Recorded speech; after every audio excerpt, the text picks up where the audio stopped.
Hello সবাইকে, সবাই কেমন আছো? দেখো আর এখন করছি হচ্ছে নুডলস। তো দুপুরে খাওয়া দাওয়া সবার হয়ে গিয়েছে, তোমার দাদা ভাই খায়নি। তো আমি ফাঁকে নুডলসটা করে নিচ্ছি। তো দেখো এই যে দেখে কিন্তু খেতে ইচ্ছা করে। আমি করে নিচ্ছি। আর তোমাদের দাদা ভাই মানে টক তরকারি রান্না হয়েছে তো খাবার, সেজন্য তোমার দাদা ভাই ডিম মানে ভাজি করে দিব। এটা নামিয়ে নেই, তারপর হচ্ছে যখন খেতে বসবে তখন গরম গরম ভেজে দিব।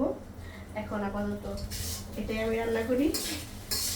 আর জানো তো এই নুডলস এগুলো রান্না করলে পরে পরে যদি মানে মাছ রান্না করতে যায়, মাছ ভাজতে যায়, তখন কিন্তু কড়াইতে লেগে যাবে। সেজন্য এই দিনটা ভাজি করে নেব। তাছাড়া আরও কিছু ভাজাভুজি করলে তারপর কড়াইটা ঠিক হবে, তার আগে কিন্তু কড়াইটা ঠিক হবে না, একদম মাছ লেগে যাবে। তো এসব খাবো।